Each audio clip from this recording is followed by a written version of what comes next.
Welcome to bonus module number 7 on manifestation and desire. So I included this module as a huge bonus to you because I love this topic and because it directly relates to quitting vaping and the tools you just learned. So here we go. Everybody's talking about manifestation and the law of attraction these days. The great news is that the tools you just learned in this program, the model and the emotional regulation tools, are the exact tools you need to learn how to intentionally manifest things into your life that you want. So here we go. So before I get going on the slide, I just want to say this. I am absolutely no nonsense, no bullshit, okay? I know that manifestation is being used as like a woo-woo word and like a pseudopsych and all this nonsense in society. And let me tell you something. A lot of the people that are using it very woo-woo are onto something and they're right. They're just saying it in a way that's not so educated and like really straightforward. So I like to explain these things in a very rational way so that you can understand how to use them. But with that said, there's an element to manifestation that we don't quite understand, and we're just starting to understand using quantum physics, okay? So yes, it's kind of woo-woo, but tools like the self-coaching model teach you exactly how you create things in your life with your thoughts. I guess if you had to define manifestation, you would say that manifestation is simply creating results in your life from your thinking. Now, if you want to start manifesting things intentionally, all you have to do is think or vibrate intentionally.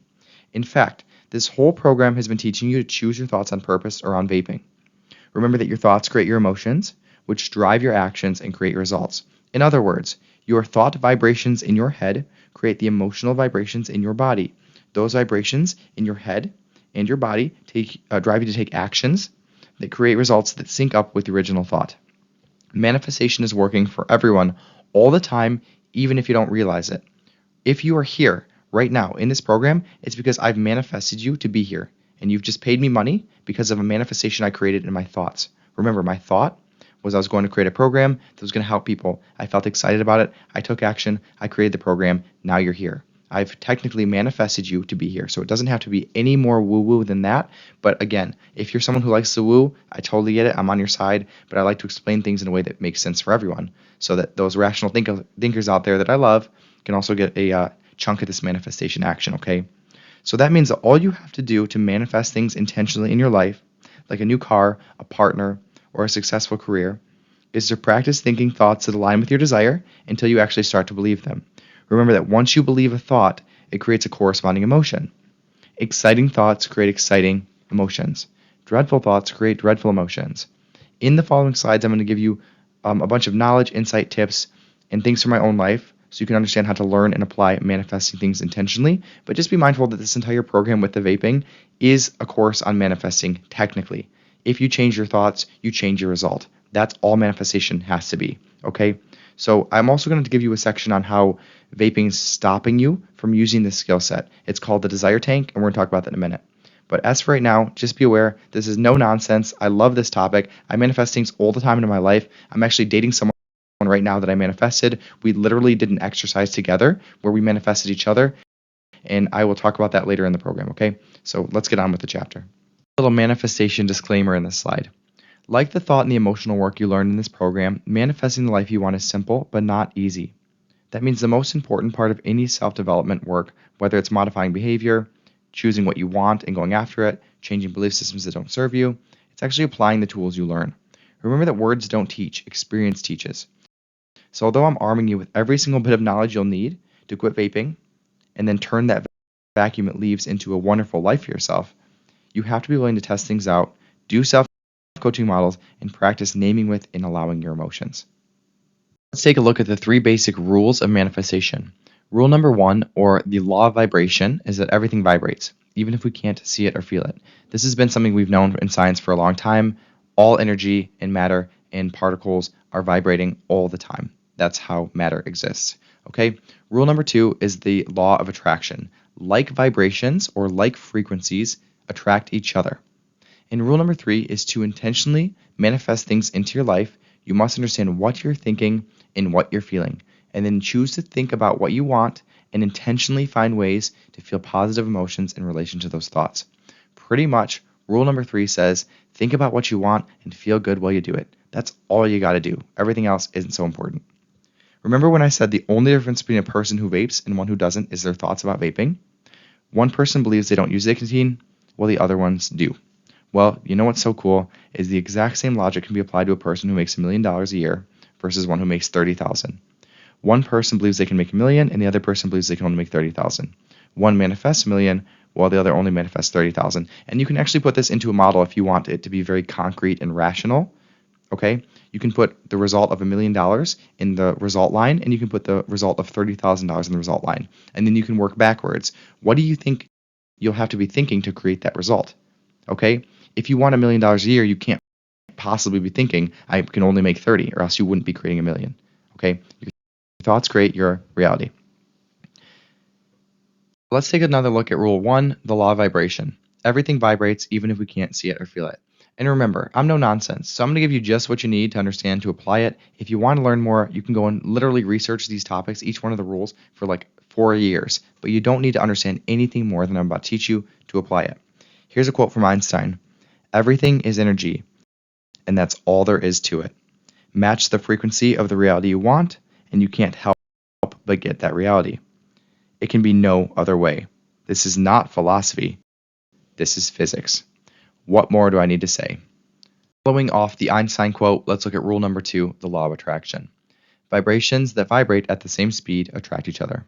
Like things, or vibrations, attract each other. Quantum physics does not work like the world we see with our 5 senses. It works vibrationally or emotionally. Positive thoughts and emotions bring positive things into our lives. Negative thoughts and emotions bring negative things into our lives. The law of vibration is working whether you believe in it or not, so you might as well learn how to use it properly. Now, there's a ton of studies coming out, and I've listed some of the books in a resource list at the end. It's a bonus resource list for you that show you that when you actually think and feel positive emotions and thoughts, you have a bigger field of energy around you. It's kind of cool work. They're not entirely sure how that works into quantum physics yet, but they're doing all sorts of studies that are genuine science studies that are showing that very much so indeed the law of attraction is a law that works with the natures of science and everything. Very, very cool. So let's move forward, but just so you know, there's a bonus manifestation list at the end that will help you dive way deeper into these topics if you want, but I want to recommend to you that how I'm going to teach it and the exercises I'm going to give you will work whether you have the deeper understanding or not. Now let's look at rule number 3, which is manifesting things intentionally into your life. In order to do this, you have to understand what you're thinking and feeling. And then you have to choose to think about things that you want, and you must feel positive emotions in relationship to those thoughts. Once you practice thinking things that you want and you can feel positive about them, and you do that for long enough, you have to manifest them into your life. That's the law, okay? Now here's the caveat. Emotional numbing, otherwise known as vaping, prevents you from having access to your true emotions. If you can't feel your emotions, you can't manifest on purpose, period. The reason I'm doing this work with emotional numbing is because it's actually stopping you from creating the life you want on so many dimensions. Okay, I just want to put that out there. Learning to question your thoughts and beliefs and change them, the skill set you learned in Module 5, is how you change your life and your results. Now, separating out circumstances, facts, from your thoughts about them is one of the most transformative ways to call BS on limiting or damaging belief. This is one of my favorite things to do with clients who think they can't produce a result, is we just separate out the reasons they think that, the story, based off any facts. And what we always find is there's no factual basis for most people at all for the results they want of why they can't achieve them. So separating out your thoughts, your stories from your facts about why you can or can't achieve something, very transformative. Very, very good way to call bullshit on some limiting beliefs as well. So this is one of my favorite slides in the entire program because this is the why, my why for helping you quit vaping, for helping anybody. This is the mission and the reason why I help people quit. Because it's not about quitting vaping at its core of what I do. It's about helping you to create the life that you want, and I want you to understand how vaping stops you from doing that. So when you quit vaping, you're going to respect yourself more, okay? That happens. That can't not happen when you quit an addiction. So that's a beautiful thing. Now, the second thing that's going to help you when you quit is you're going to lose all the mental and physical addiction clutter. That's a ton of energy you're getting back. Very, very important. Next, you're going to stop tolerating things in your life that you aren't happy with. This is a huge one. So many people use substances in their life to numb over things they're not happy with. And when you remove those substances, I promise you, there's going to be a lot more shit you're not going to put up with, and you're going to have to improve your life. It's a really beautiful thing that happens. Next, you're going to regain access to your emotions. Very important. Without access to your true emotions, you don't know what you're manifesting on purpose, period. Next, you get your desire units back. So we're going to talk about the desire tank in the next couple slides. It's a very, very good concept for you to understand. And just know that vaping uses a lot of energy that you could put to better use. All right, and then finally, you're going to start to know what you want to do with your life. When you're constantly using something that uses a lot of dopamine and it kind of messes up your dopamine system, and it allows you to tolerate things that you're not happy with, it's very hard to figure out what you want. When you cut out the numbing substances, what happens is you get access back to your emotions, and those are going to lead you forward and tell you exactly what you want. Okay? I don't think anybody ever has a knowing issue. They have a listening issue. When you're using a substance that numbs your emotions, you have a listening issue that you're creating. When you remove that substance, you know exactly what you want with your life. I know this is true. This works for all my clients everywhere, all the time. Talk about the desire tank, okay? The desire tank is pretty much a concept in the coaching world that says you only have so much desire or dopamine to use at one time. Dopamine is responsible for motivation and drive, remember? Dopamine is your fuel for creation. It's your fuel for motivation. False pleasures like porn, alcohol, and vaping use more units of desire than your natural normal pleasures. Remember when we looked at normal pleasures versus false desires? Well, when you're using false desires, you're using a disproportionate amount of your desire tank on those things. So when you remove the false pleasure, even some of it, if you quit vaping and keep drinking, that's still better. You get a huge amount of your dopamine and energy back to intentionally put into creating a badass life for yourself so you can manifest exactly the life that you want that isn't nicotine addiction. Remember this chart from a couple modules ago where I told you what a normal versus false pleasure was? So I just want you to know and see this chart. Normal pleasures use a normal amount of dopamine and therefore a normal amount of desire, whereas concentrated or false pleasures use a disproportionately high amount of dopamine, therefore create a disproportionate amount of desire for those things. Okay, so when you're using a lot of concentrated pleasures, you actually have a lot less desire and dopamine left to go after natural things like pursuing goals, creating things, and intentionally manifesting.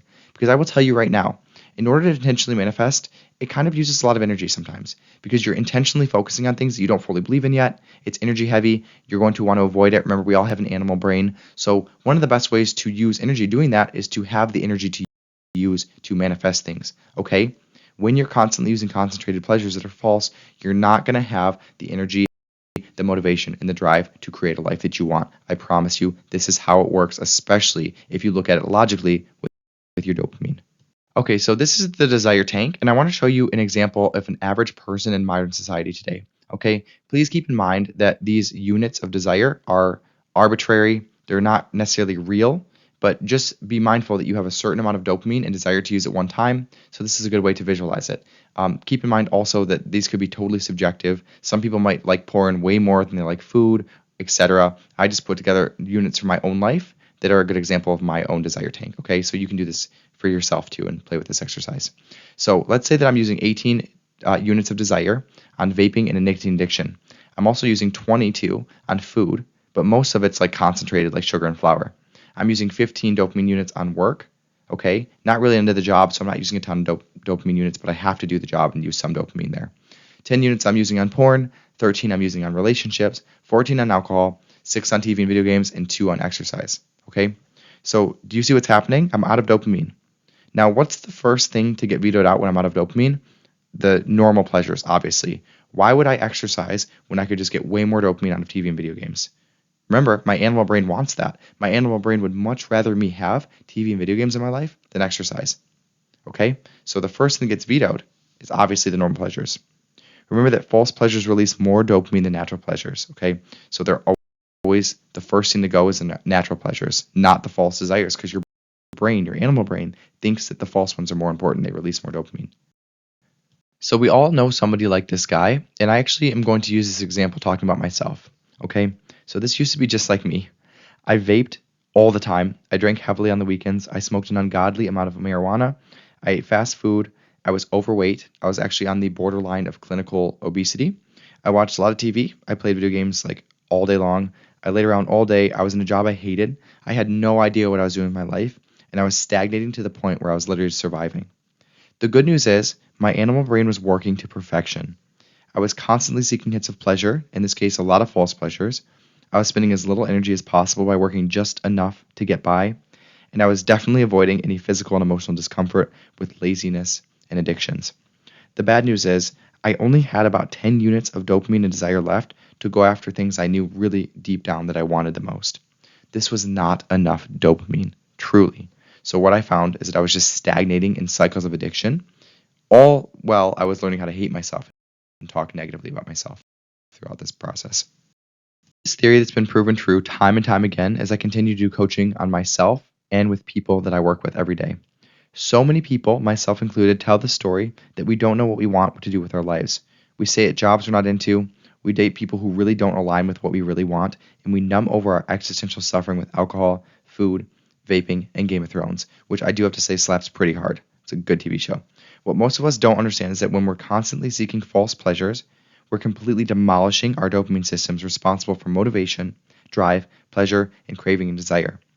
We think we have a not knowing issue, but in reality, we have a not listening issue. And what that means is when we stop using false pleasures, what we're left with is all of our emotions, the good and the bad. And why all of the emotions are so important is because the good one tells you what you want, and the bad ones tell you what you don't want. So when you stop numbing yourself with false pleasures like vaping, you're left with your normal emotional guidance system that tells you exactly what you want with your life. And as you do this over time, you're going to get a very crystal clear picture of what you want, okay? So many people think that a flash of lightning is going to hit them and their purpose will be written on a scroll. That isn't what happens. What really happens is that you have emotions guiding every single minute of your day forward, and you're numbing them so you have no idea what they're even telling you. It's never a knowing issue. It's always a listening issue. Cut out the false pleasures, get access back to the emotions telling you what you want. So when you cut out all the false pleasures, or even just a part of them, you start to get your natural desires back. What is a natural desire? It's the thing that we're actually interested in and want for our lives that have always been there, but that we learn to numb with false pleasures. In other words, it's what's left when we cut out all the false pleasure, numbing, and addiction. It's the map you were born with that tells you not only what you really want, but also what you don't. Remember that emotional numbing allows us to tolerate things we're not happy with. So cut out even a part of that emotional numbing, and I promise you'll start to have some desire come back that says things like, hey, I ain't putting up with this shit anymore. And there's a very powerful thing to be said about that, because it's a very powerful place to be. Because here's the thing. If you use nicotine and other false pleasures to numb your emotions, you aren't just numbing the uncomfortable ones. You're numbing the good ones too. The ones that say, hey, I do want this. I'm curious to try this, and I would love to do this in the future. And remember, with the law of attraction, you're putting out a vibration into the universe, okay? When you're addicted to too many false pleasures, you're numbing, you don't know what signal you're putting out. Your signal is really small and crummy. It's a really shitty signal. But when you regain your dopamine and you're feeling your true emotions and you're actually using your thoughts to feel good emotions in relationship to the things you want, you're putting out a much stronger signal. Do you ever know somebody who just keeps getting what they want over and over and they just explode into success? This is what happens, okay? As you continue learning how to feel your emotions and you decide what you want, manifestation gets easier and easier, and that's how you start manifesting things quicker and quicker. That's how people glow up real fucking quick, okay? So cut out the numbing, your signal gets back to normal, and then you can actually amplify your signal by being intentional with it. I want to give you a note about joy. A lot of people think that they quote-unquote enjoy false pleasures, but I think it's very important to note something here. Emotions like enjoyment, happiness, excitement, exhilaration, and passion come from your thoughts. Dopamine hits are circumstances, not emotions. So when you say you enjoy vaping, you're not actually feeling a positive emotion from vaping. You're feeling a hit of dopamine, which you then think about and then feel a positive emotion. That's not the same as feeling a positive emotion from a substance. That's why it's impossible for false pleasures to make you happy. It's your thoughts about them that creates the positive emotions in your body. Now, I say this to make sure you're not giving credit to a stick of nicotine for why you're feeling positive emotions. If you do that, it's going to be really hard to quit. Disempowerment is giving away your power. All of your power, especially when it comes to manifesting, lies in your ability to think and feel on purpose. When you decide to take back control over your thoughts and your emotions that you produce, you get to choose to feel good, and because of that, you manifest things in your life that match that feel-good vibration. Just don't forget the 50-50 rule. Life is positive and negative. Make room to experience both, or else you're going to end up trying to numb the negative emotions. Just because you feel a negative emotion doesn't mean something has gone wrong. It means you're a human being with a human brain designed to experience the good and the bad. Manifesting is the process of using your emotions, the good and the bad, to decide what you want and what you don't. Do not use the model to forget the part about feeling negative emotions, okay? I just want to make sure that you're not trying to feel good all the time, or else you're going to be very tempted to go back into addictions, okay? Positive emotions never come from a substance. They come from our thoughts about them. So we can actually choose to feel good about not using substances, or choose to feel good about using them. Your choice. Choose thoughts that serve you. All right, and I want to give you one more note before we hop into the good stuff, okay? So when we're able to stop false pleasures and courageously learn how to be with and feel all of our emotions, we put ourselves into an excellent position to manifest the life we want with intention. Now, this doesn't mean that we never drink again, but if it's a result that you know is not serving your vision, then you stop. If you're here, it's because you feel that way with vaping. So the key here is to cut out things that you know aren't serving the life that you want. You don't have to go become a monk who never eats sugar or touches a coffee again. But if you want to manifest the life you want, you have to stop doing things that you know are hurting you and be able to develop the skills of emotional regulation, allowing emotions, urges, and cravings around false pleasures. You are always going to have an animal brain. It's always going to want dopamine. And for me personally, it's always going to want French silk pie and a hoppy ass IPA. The only difference from fat, lazy, addicted Andrew to sexy, successful, powerful, amazing partner Andrew is that I've practiced the skill sets of choosing to believe things that serve me on purpose and learning how to be with all my emotions without escape. And let me tell you something. My life is, without a single dust particle of doubt, so much better now that I'm not drowning myself in false pleasures and addiction all the time. So I don't want you to quit out all the false desires, but I want you to think about it like this. Every hit of false pleasure you get now subtracts 1 unit of desire that could have gone to the life you really want. Sometimes the best use of that desire is to indulge in the false pleasure. Only you can decide what's best for you. 1 unit of desire could make all the difference, by the way. It's not about quitting vaping. It's about the life you could manifest on the other side. And the last note I want to put about vaping is that, remember, vaping is extremely addictive, how it's designed, okay? So I don't personally recommend that you have a relationship with nicotine that's casual because you're just going to be suffering going from addiction to not. Like, I can have a casual relationship with alcohol in my own personal experience.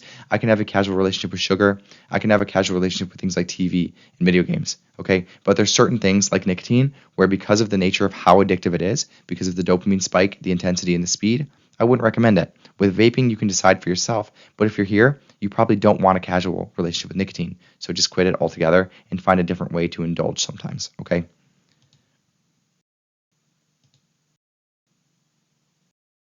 So we only have about 15 slides left in this program, and they're going to be all dedicated on showing you the 4 steps of manifesting, and then I'll give you exercises to apply them. So it should be pretty fun stuff. I hope you enjoy.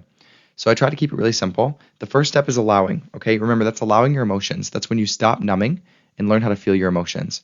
The next step in manifesting is to decide. So use your emotions, the good and the bad, to decide what it is you want and what you don't want.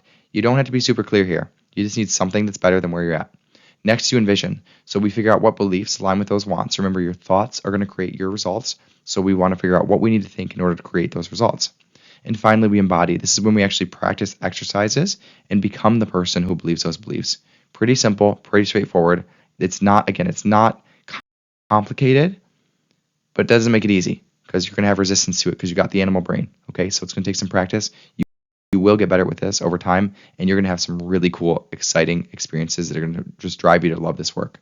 Let's look at step number 1, that's allowing. Remember, that's when we're learning how to allow our emotions and just be with them and feel them. This is the process of learning how to feel our emotions, okay?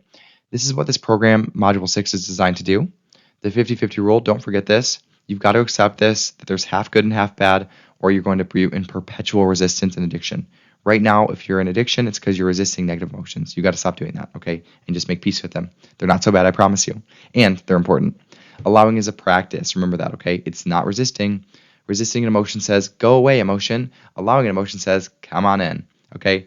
So my favorite method for allowing is meditation. I've attached my 30-day meditation challenge on YouTube. You can actually watch me do this and talk about it. It was pretty cool. It was very enlightening to me. And again, it put me face to face with a lot of emotions I didn't know I was avoiding. But in general, just set a timer for 15 to 20 minutes and just be with yourself. This whole process is designed to intentionally give you a space to be confronted with emotions that you aren't being with on a daily basis. Okay? I promise that cravings will come up and the urges will come up to move and things like that. This is good because this is precisely what I mean with learning how to allow urges. Notes: allowing says, hi, come on in, and resisting says, go away. Okay?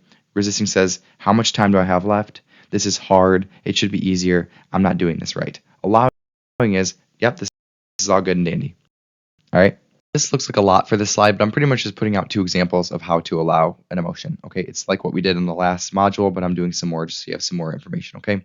So example 1, after practicing paying attention to my body for a week, instead of avoiding and distracting myself from it, I learned that I feel a lot of anxiety directly after I vape. It feels like a strong buzzing in my hands and chest, and it warms my body up uncomfortably. Then it persists for about 5 to 10 minutes. I also notice that my automatic or conditioned response to my anxiety is to want to hit my vape again. And when I do, it makes the anxiety worse. It's like a never ending loop. So the whole point of the example one is to show you when you're allowing your emotions, you're going to learn a lot about them. Remember, it's awareness is where your power is.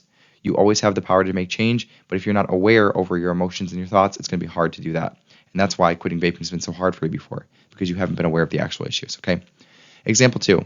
I've been meditating for 15 minutes a day for about 2 weeks, and I've learned that when I make time without distractions, just be with myself, I feel a wave of anxiety that hit me. Vibrate for about 10 to 5 minutes, and then pass. Afterwards, I feel so much better than before, and I'm starting to notice my other emotions too. To my surprise, I started to notice that I feel a lot of anxiety and restlessness when I hang out and drink with my friend Mitch. This is a real example, by the way, so sorry, Mitch.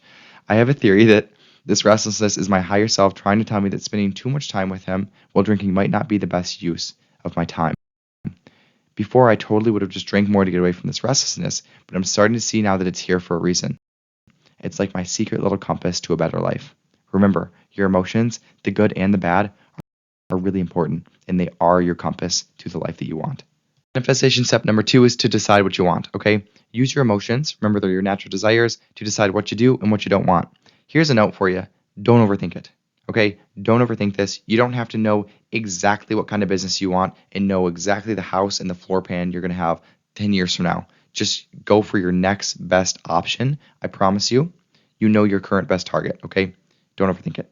If you don't know what you want, use your don't wants. I did this for a long time when I'm trying to decide a career, and my emotions are very, very clear now that I'm in the right career, okay? But that took some time. So just use your best target, and if you don't know what you want, use your don't wants. Your wants and your don't wants will organically manifest as you stop numbing and start feeling. That's going to happen, I promise you, okay? Answers come from doing, right? Not from thinking. Check in with your emotions regularly. Not a knowing issue, it's a listening issue. Remember, it's never a knowing issue. It's that we're not listening to our emotions. Your true desires will never change. This is interesting. Your true desires are not ever going to change. You can try to avoid them, but they're going to persist, okay? So if you've wanted to own a business for the last 10 years, you can't numb that. You're just going to have to fucking do it. And this is something I've had to learn over and over in my life, okay? I've taken 23 different jobs in my life. Every single one of them I knew deep down I've always wanted to have my own business, and eventually I had to just go for the desire. It's scary. Remember? That's okay. Just because it's scary doesn't mean it's not the best option for you. And often the fear is telling you that it is the best option for you. Okay? So don't let fear dictate your decisions unless there's a lot of fear. Then use the fear to go into that decision. One of the biggest skill sets I teach my clients in life is how to step into fear, because that is where the life they want is. Fear is a really good motivating emotion to show us exactly what we are scared to go after, but it's also the things that we fear the most is where we should be going. The thing that we need the most is in the place we're least willing to look. Fear is always going to show us what we really want the most. And here are 2 examples to use your emotions to decide on what you want or what you don't want. I feel so much dread for my job. I know that deep down it's not what I really want. After taking, I'm going to plug it here, the Stop Vaping for Good program, I learned that the only reason I'm not going after the content creation dream that I have is because of the thoughts, not anything factual. When I think about that dream, I feel a huge rush of excitement followed by a lot of fear. I've decided, see the decided part, that I want to start making content and that I'll make my first 5 TikToks this week. I've been told that fear is where the growth is, and I'm ready to go all in. So in that example, you can see you use dread as a compass to show you probably don't want to work there anymore. All right, boredom, this is a good one. So with boredom, I noticed that when I hang out with my party friends, I don't drink. I'm incredibly bored. Actually, I think I've been drinking to avoid boredom my whole adult life. This is an example from me again. I've decided to stop spending so much time with them and instead pursue making new friends with people who are interested in talking about what I want to talk about. I made a new friend online last week and we hit it off. Now we have some amazing things to talk to about manifesting and starting a business. Also, this is an example directly from my life, and the new friend I'm talking about is my boyfriend. So really good example, really fun example. When you listen to the boredom and you stop numbing it, you realize that maybe you're bored for a good reason and that you should be doing something else with your time. All right, now we're on step 3, envision. So remember, step 1 is allow. That means feel your emotions. Step number 2 is decide. So use your emotions to make decisions. And now we're going to envision. So envisioning is just figuring out what beliefs align with the results you want. So look at your wants and your don't wants. Those are your desired results. Brainstorm what you'd have to believe to attract your desired results. Make a list of your current beliefs you need to drop. Make a list of the desired beliefs you want to adopt. Use a model to show you what thought, emotion, actions would create each desired result. Okay, so remember in part 2 of the 5th module on your thoughts, there's a worksheet in there. I think it's called Changing Unintentional Thoughts. That's exactly what you're doing here. You're working backwards with a model, pretty much. You're saying, this is the result I want. If I was the person who had that result, what would I have to believe? If I made $1 million a year, what would I have to believe about money? About my ability to earn money, to attract money, right? And now we're going to figure out what we need to believe, and then we're going to look at what we currently believe. And then we just have to bridge the gap by practicing. And remember, I'm going to give you some examples on how to bridge that gap, but you already have one. Use the worksheet, use the skill set you learned in Module 5 to start practicing this work. All right, and I'm just going to give you some examples of beliefs you need to believe in order to change your results. This is pretty basic, but here you go. Okay, so let's say you want to make $100,000 a year. If you want to make $100,000 a year, you need to believe you can find a job or start a business or create $100,000 a year or attract it. You have to believe that. If you're currently making less than $100,000 a year, I promise you, it's because you believe you can't make more money. That's the only reason, okay? Because your thought is creating your result every time. If I'm making 40 grand, it's because I believe that's all I'm worth, that's all I'm capable of earning, I can't start a business, whatever. You have beliefs that are creating that 40 grand, okay? So if you want to make 100, you have to have $100,000 beliefs. That's it. That's exactly the skill set I'm practicing right now to make my first 6 figures in my business. And I promise you, it's the exact same skill set you're going to need to practice to do the same thing, okay? So if you want 3 new friends, you need to believe that you're capable of attracting 3 new friends into your life. Or a well-matched partner. I need to believe I'm a very good and sought-after partner, okay? You know what's great is that when you don't believe that you're a great partner, or you don't believe that you're worthy or any of this stuff, you end up not attracting a good partner, okay? The reason why I feel like I have a well-matched partner now is because I genuinely believe I'm a really good boyfriend. Like, I have my life figured out together, I manage my emotions, I bring a lot to the table, and because I believe that about myself, I attract people who I want to attract, pretty much, okay? Now, make money online. So if you want to make money online, you have to believe that you can make money online doing something valuable. You have to, or else you're not going to make money online. All right. So do you see how your thoughts create your results, and how if you want to create a result you haven't created yet, you have to change your beliefs to match the desired result? Okay. Let's say you have some don't wants. Let's say you don't want this job anymore. So you're using your emotions like dread to show you don't want your job. Well, in order to create a better result, you have to believe you can find a better source of income. A lot of people stay in jobs they don't like simply because they don't believe they can find a better source of income. Seriously, a lot of people stay in relationships they hate because they are scared that they're not going to find anything better. They believe they won't find anything better, so they don't. It's not based on anything factual. If you want to find a better source of income, I promise you, if you change your thought, you'll find it. It's that simple. All right, debt. So in order to get out of debt, you need to believe that you can attract more money than you spend. Simple, right? You need to focus on attracting money, not focus on debt. Okay, what you focus on, you attract. If I focus on how much money I don't have, I end up not creating that money. It's always working. The model's always working, right? If I focus on my thought is I don't have enough money, I'm going to end up creating that result for myself, okay? Being single, in order to have a partner, you need to believe that I can attract a good partner into my life, okay? Living in parents' house. In order to not live in your parents' house, you need to believe that you can afford to live on your own. You need to nurture that belief. You need to find ways to prove that belief, right? You need to believe that. And finally, vaping addiction. In order to stop vaping, you need to believe you're someone who doesn't vape and use nicotine. Or you at least need to believe that you are not someone who has trouble with it, or that you are able to live a life without nicotine addiction. Pretty much, okay? In order to create a new result, you have to change your beliefs. And the results you have right now are showing you what you currently believe. Again, if you're making 40 grand a year, it's because you have beliefs that are creating that amount.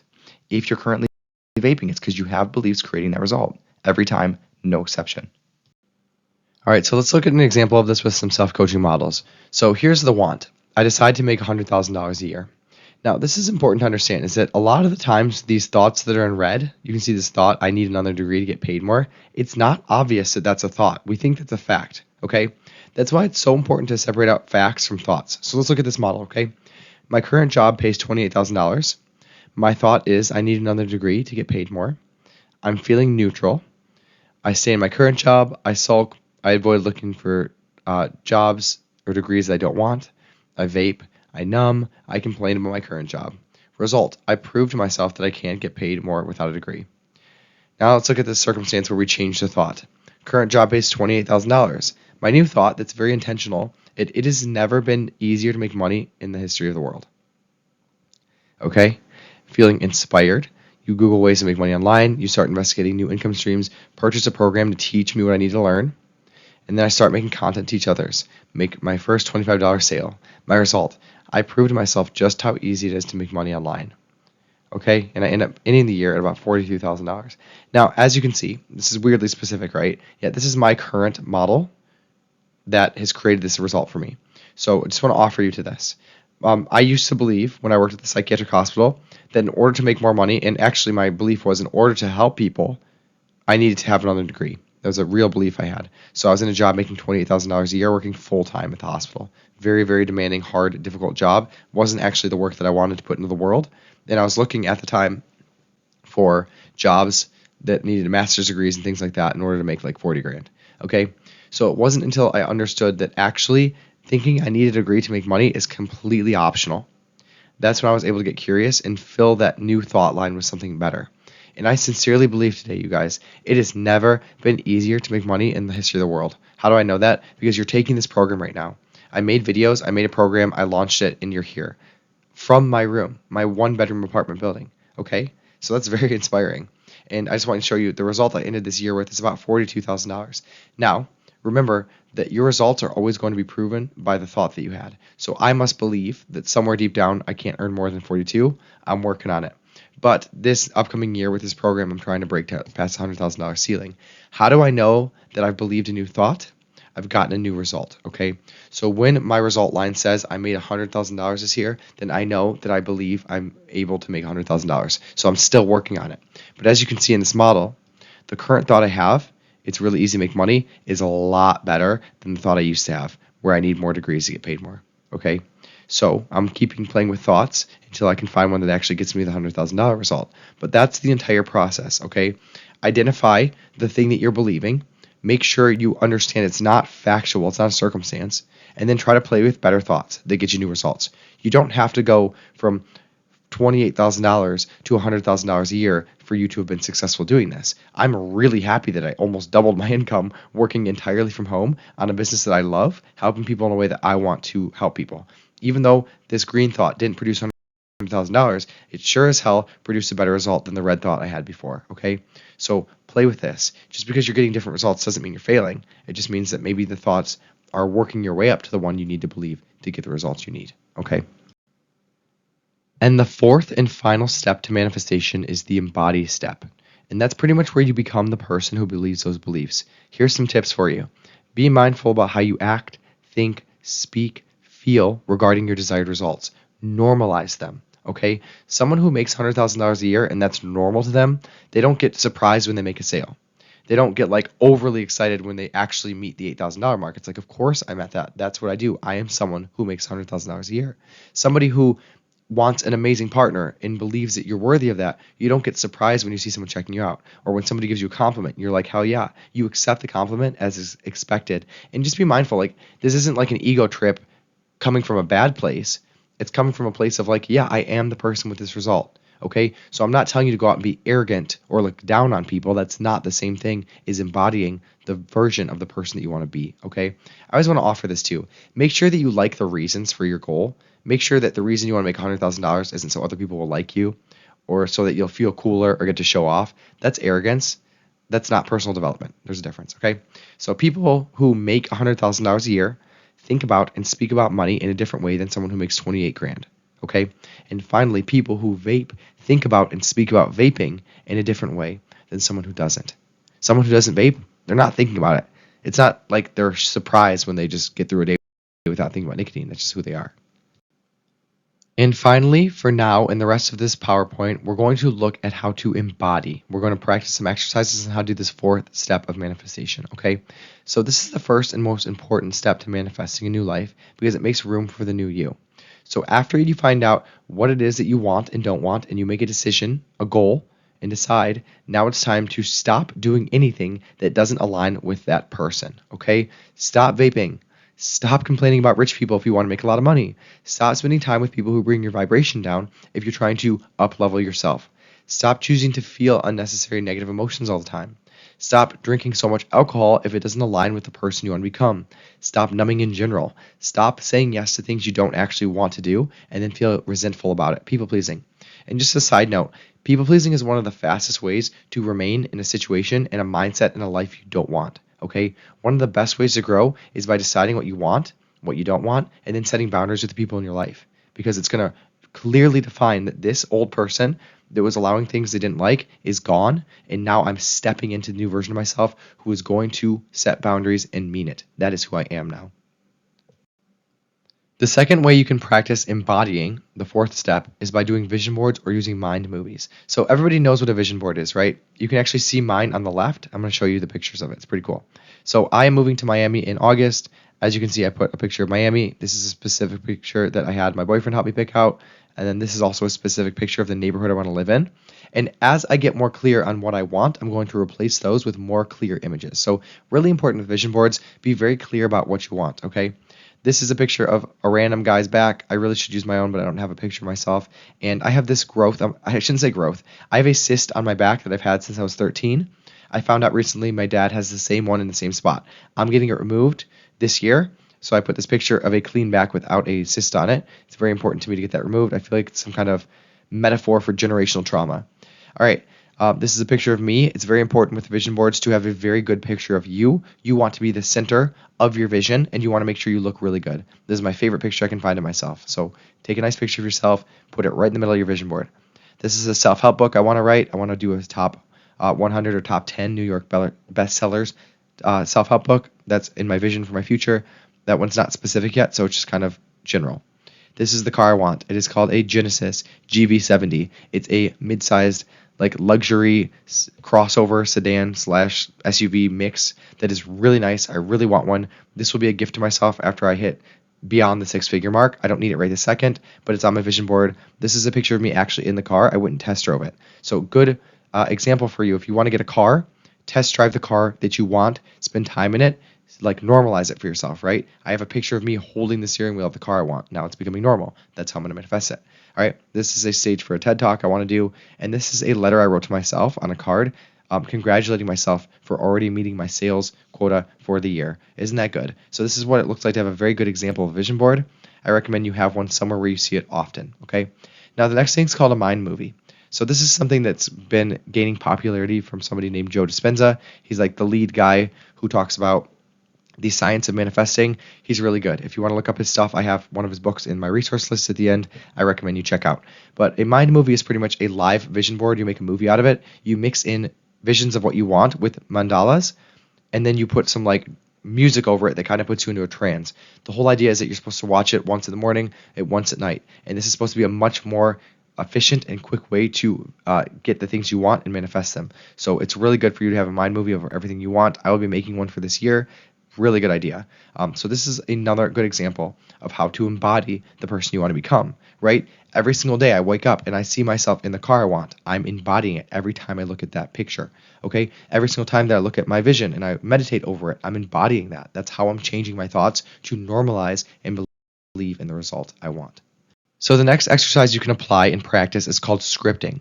So the whole entire point of scripting is that you're normalizing, again, the person that you want to become and the results that you have. So you write in first person, present tense, about the things that you want. So I have a friend that does this for about 10 minutes every night, and it works really well for him. And that friend, ironically, is now my boyfriend. And he spent about 6 months scripting on a piece of paper at nighttime about the life that he wanted, and he wrote all about his imaginary boyfriend that he had, and I looked at his scripting, and it literally is wild how much it matches me. So he literally wrote and manifested me into his life in a way that was so specific, you can't help but just be wowed by it. So this is great. I actually did a scripting exercise about 6 months before I met him as well, where I wrote down everything I wanted a partner to have, and I just wrote and wrote and wrote until I got very clear, and then I threw the piece of paper away and I forgot about it. And I started dating him, and I didn't throw it out. I found the piece of paper. It was like under a nightstand somewhere, and I read it, and I'm like, holy crap, this is exactly what I wanted, and I manifested this. So it's very good exercise. It totally normalizes what you want. It starts to get your brain to focus on already having it.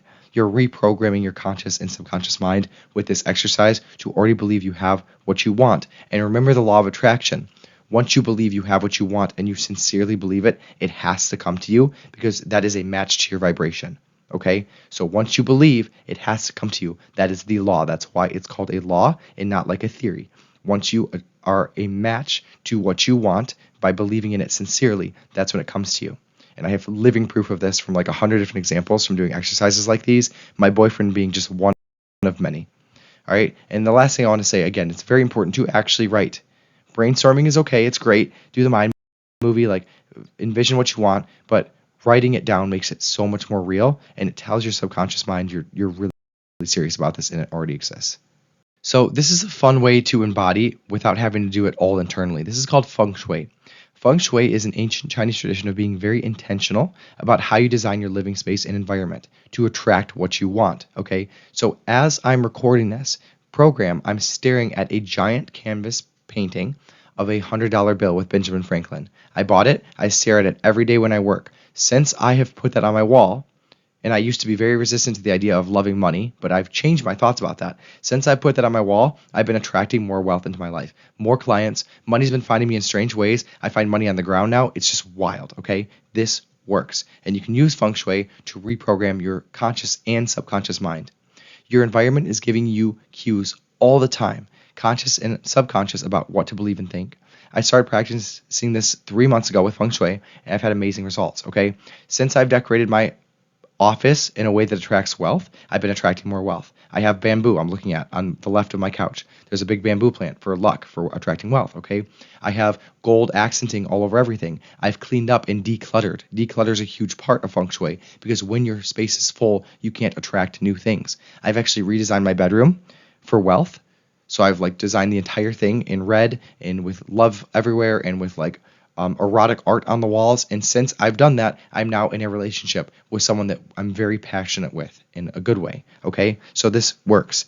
And the last thing I want to say too is like I've removed old things from my environment. So I had an old blanket comforter that I've had since I was like 15. I threw that out and got a new one. Immediately, I feel more like an adult. My desk, I hated how it looked, so I cleaned off everything. Now my desk is always ready, as if a client was going to walk into my room and be ready to take a client, which it used to have clutter all over it. Okay, since I've cleaned my desk off, I've actually been getting yeses on more consultations, and I've been getting more people attracted to my space. It's very, very interesting. Okay, so anything with an emotional attachment to you, any physical object, material possession that doesn't make you believe and embody the new person, get rid of it.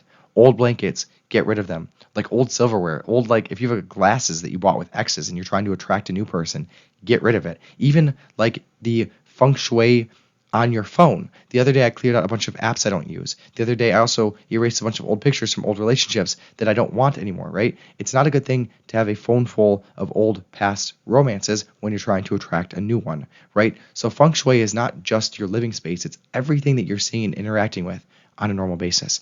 This is really cool stuff. I highly recommend you check out my boyfriend's book, Decorating Your Destiny. It's on Amazon. It's also in my resource list at the end. But this has been a really fun thing for me to do. I feel more wealthy lately because of my environment, and I've been attracting more wealth. I feel more romance because of my bedroom. I've been attracting more romance. Okay? So I'd recommend you check that out and start paying attention to your environment just as much as you're paying attention to your inner environment with your thoughts and your emotions. Another exercise you can use to practice embodying the new you is acting it out, okay? So this is a picture right from my vision board. Remember I talked about it earlier. This is the Genesis GV70. It's a luxury $70,000 crossover between a sedan and an SUV. It's amazing. I went and test drove that with my boyfriend. 100% recommend, because once I got into that car and I drove it, everything became so much more real. I don't need the car right now, but I know that it's coming, and I feel like it's coming. It's going to come at the perfect time, okay? So set the boundary. This is good. If you want to become someone who's like a strong business owner, or you want to become someone who's like independent in relationships, who is like taking care of themselves, you need to set boundaries. And not only set them, you need to honor them. Buy the nicer thing within reason. This is really important. I grew up in a household that was always focused on saving money. The focus was never, ever on buying something of quality. It was buy the cheapest thing in the room and then replace it and feel like shit the entire time you own it. I've had to change that mindset. Now I go to the grocery store and I intentionally buy nicer trash bags and nicer paper towels and nicer toilet paper because I want to feel like someone who can afford those things, and it's not a big deal. Okay? So that's important. You got to buy the nicer things. Stop being a cheap ass. Watch where you shop. Before you buy it, how does it make you feel? Does it make you feel abundant when you buy the cheaper toilet paper? No, it doesn't. It makes you feel like you're trying to save money because you're fearful of spending money. So tell people you're a successful content creator before you have 100,000 followers. This is important. A lot of people say, don't tell other people about your goals until you achieve them because they'll discourage you. And what I want to offer is that they will discourage you. That happens, right? Because most people aren't going after big lives, so they're going to try to bring you down. But that doesn't affect your vibration, right? I tell everyone about my goals and my dreams, no matter how silly and big they seem to other people, because it legitimizes them for me. So tell people what you're doing. Act like you're already doing it. Let them have their own judgments and opinions, and you hold firm to that. That will help you embody, I promise you. Okay? Introduce yourself to new people as a version of you that already has the results you want. Okay? I do this at parties now. When I was learning how to become a life coach and I was very insecure over myself, one of the best things I could do at the time was tell every single person in the world that I met I was a life coach. Is that annoying to other people? I'm sure it is. I don't care. It helped me embody and believe in myself so that I could feel and act out the results I wanted before I had them. Okay? Dress like you have the results. Please, if you want to go and be a business owner and you want to like work in fashion or whatever, you want to have like a big multi-million-dollar business, dress like that. And I know that there's like a lot of Silicon Valley people who are like, dress however you want. You should dress how you want, but make sure that you dress like the person you want to become wants to dress, not like the current version of yourself. Okay? So if you want to be a millionaire business owner and you want to wear like whatever, sweatpants and that's your vision, fine. So be it. But most of us aren't envisioning that in the biggest version of our life. So dress like the person that you want to become. If that's sweatpants, do your thing. All right, print out fake checks and carry them with you. This is a fun thing to do. I've done this with myself. In the picture of my vision board, you can actually see a fake check. It's like a little, and it says $10,000 of passive income every month. That's my fake check that I carry with me. I print it. It's great. And then do anything that signals to the universe, hey, this is who I am now, so you better follow suit, okay? This is really important. Just you have to be acting it out. And I'm not saying totally fake it like you until you make it, but kind of, right? You still have to believe and feel the emotions that come with faking it. You can't just fake it and not believe at all in what you're doing and then feel more abundant, right? If you go and buy expensive toilet paper and you feel fearful, then you're not actually faking it properly, right? You have to find a way to go buy the thing that you actually want and feel good about it. If you can't, then you're taking too big of a step. So it's going to actually create more havoc than help you. Okay? So fake it if you make it, only if you can actually fake it. Right now, I spend more money on food than I used to because I buy organic foods. I don't make that much more money than I used to, but I found a way to feel really good about spending money in that capacity, okay? I'm not buying organic food and then regretting it and feeling shame and fear, because then it would actually be solidifying an identity that I'm not ready to be that person, okay? So just be mindful about how the thing makes you feel when you're acting it out. If it's not helping, then don't do it that way or take a smaller step. The final exercise you can do for embodying is asking your future self. Now, keep in mind that this isn't just for goals. Do this for every decision you make. This is a skill set you should just get really good at practicing, because this is how you close the gap the quickest to who you are now and who you want to be. Okay? It's one of the best ways to make any decision, not just goal-related decisions. This is how we intentionally close the gap between the proverbial $28,000 us and the proverbial $100,000 us. Would your higher self say that? Do that. Not do that. Buy that. Hold on to that junk and that clutter, or have poor boundaries. What would future me do? It's a good question. Get that tattooed on you somewhere. But would future you tattoo anything on your body? It's interesting to think about, isn't it? My boyfriend right now is getting tattoos removed because the future version of him doesn't have them. It's very interesting to think about your life in that way. Thinking from your future self is a skill you practice, just like allowing your emotions, okay? So practice this out. Try it out. You're going to get better at it. And it's really cool because if you're good at thinking from your future, you create a future you want very quickly. If your future self would not be vaping, you know what to do. Quit vaping. It's one of the easiest things to do to embody, is stopping the things we know aren't serving us. And if your future self had a great deal of respect for themselves and their time, then they would not stay in a job they hate and make crummy amounts of money. Okay? So envision the version of you that you want, the powerful one, the one that's sitting on that mountaintop like a badass, and then work backwards. Really good exercise. Do it all the time. I'm always making decisions for my future self. That's why I'm able to get results that I haven't been able to get in the past. All right, so let's finish up with the manifestation review, and then we're going to just wrap up the rest of the course in the last slide, okay? So this is the rules. Everything vibrates, the law of vibration. Everything attracts each other. Vibrations attract, law of attraction. And 3, in order to manifest things intentionally, you've got to think and feel on purpose. That's it, okay? Here's the steps. Allow, so actually feel your emotions. Decide what you want using the good and bad ones to guide your decisions forward. Envision who you have to be. Figure out what you got to believe, who you have to be mentally, and then embody it, okay? And you have plenty of exercises. This entire program has been a big exercise on how to embody the new you, okay? Manifestation itself is not difficult to understand. It's very simple. It's just not easy because it's a practice like anything else, and your animal brain does not like to practice things that expend energy. Okay? That's why you have to override your animal brain by understanding how to do that, managing your thoughts, feeling your emotions. You do that, you quit vaping, you manifest whatever you want in life. Okay? That is the skill. This is the magic. I'm so happy you're here. And now you have everything you need to get to the next slide. So I want to take a second just to review what you learned in the vaping portion, okay? So for one, your thoughts create your emotions and your cravings, okay? In order to quit vaping, you just have to manage your thoughts. The emotional element is important, but not as important as your thoughts. Now, the reason why I'm saying this is because obviously at this point you understand your thoughts are creating the addiction. If you want to change your thoughts, you will change your addiction. That's exactly what I did. But it's important also to understand your emotions. Because if you don't have a good understanding of your emotions and you quit vaping, it's very likely that you're going to use some other substance like food, alcohol, porn, social media, etc. to numb your emotions. So although you don't need to learn the emotional element to quit vaping, it's very, very important, and I think you should learn it, obviously, after taking this section on manifestation and seeing how important it is to understand, learn, and feel your emotions, okay? So in order to quit vaping, all you have to do is change your thoughts and be conscious about the thoughts that you're choosing to believe and think in relationship to nicotine. Congratulations on making it to the end of the program. I want to leave you with one last slide to make a decision. A decision is when you intentionally choose to cut off alternative options, okay? Remember that human beings in their prefrontal cortexes are the only animals in the world that can make decisions whether or not we want to do something or not do something. All other animals and organisms are stuck in the motivational triad, seeking pleasure, avoiding pain, and saving energy. So when it comes to this program, what's your decision? If you decide to quit vaping, that means you make a hard decision today in the sand that you're going to intentionally stop thinking thoughts that create desire to use nicotine. On the other hand, you don't have to make the decision right this second, but just be mindful that if you don't make a decision, you are saying no to the first decision, okay? So our brains like to be really sneaky. We like to postpone decisions, but be mindful that when you postpone a decision, you've just made a decision. It's just the one that isn't going to serve you, okay? You can make a decision right now to intentionally create a vision in your mind of a life that doesn't have nicotine, and then intentionally choose thoughts and practice believing in that life until genuinely you have no more desire left to vape. This is exactly what I did, and it will work for you. Remember that your desire to use nicotine has been learned, and you've created and you've conditioned into yourself, just like my dog Dexter has been conditioned to enjoy popcorn when the microwave beeps. Okay?